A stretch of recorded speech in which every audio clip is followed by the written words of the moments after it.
Time to check out what's new in Warframe for the week commencing the 27th of December. Starting with Nightwave, having a look at the Elite Acts. Complete an extermination mission at least level 30 or higher without triggering alarms. Infested is good for that one. And complete 4 Halls of Ascension on Lure. That's really easy these days. You kind of need a squad to do it really quickly, but it is easy enough to do. Can do them solo, but there's 1 or 2 rooms that is just easier with more people in there. Normal acts, mine 6 red gems on the Orb Valis. Complete an isolation vault bounty mission on Cambion Drift Deos. Complete 10 syndicate missions. Complete 1 sortie, and feed Helminth any resource.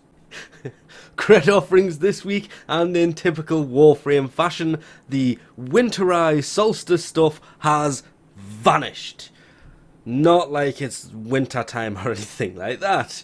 But there is, of course, Nihil's Robe Elite, 10,000 Kuva, 5 Nyatan Extract, Vorban Parts, Catalyst, Reactor. There is different helmets for different frames.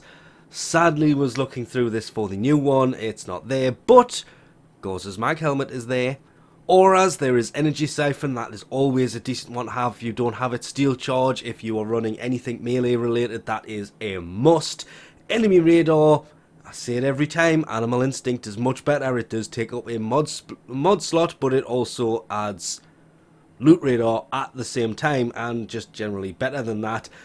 However, Sniper Scavenger, if you are running a sniper rifle, is pretty useful. Depends on the sniper rifle, if I'm being honest. Skins, there is the Heck Desert Camo skin.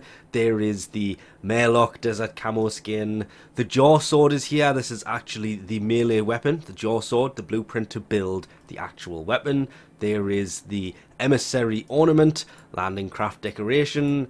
The Plasma Sword, this is the blueprint to build the actual Plasma Sword. That is just a smaller version of the Gram. Actually used to love that thing. A dual wielding version would have been great, they just never did it. The Falcore Shock Camo skin, that one is just a skin, as is the Plinks Camo Shock skin. Augments, I see, I really do like that one. Ambush Optics, minus 50% zoom for the Roboco. That is really useful for a lot of different reasons.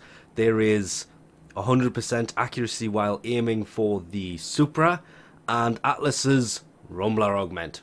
For the Steel Path Honor store this week is a Kit Gun Riven. There is obviously the usual stuff that comes. The Veiled Riven Cipher will arrive 7 days after you've used the one that you previously picked up. If you picked one up last week, that will automatically unlock a Veiled Riven. The primary arcane adapters, very useful because there are some pretty decent, I say pretty decent, there's only 3 arcanes for primary or for secondary, but this is the only way to get the arcane adapters, and still no Euralian Action Glyph. And of course, if you have it, it's time to come in and have a look at Helminth, because his invigorations have changed. You do need the Helminth invigoration segment.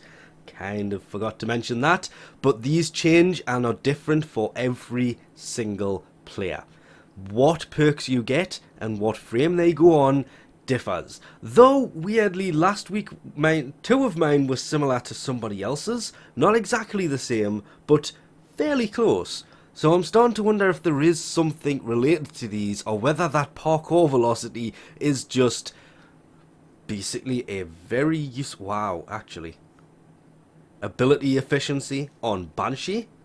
Ooh, that could be pretty useful. Ability duration on Ash, his smokescreen, is going to work really well with that. And ability strength on Oberon.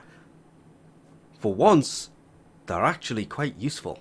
And lastly, not to forget, at 2 PM ET tomorrow, the 28th of December, Oberon Prime, Necros Prime, the Silvern Ages, and the Cyberus Prime will be gone from Prime Resurgence. Sadly, this also means the Tigris Prime and the Galatine Prime will also be gone. It is the relics from them that will be gone, but don't worry, they will return on the 11th of January.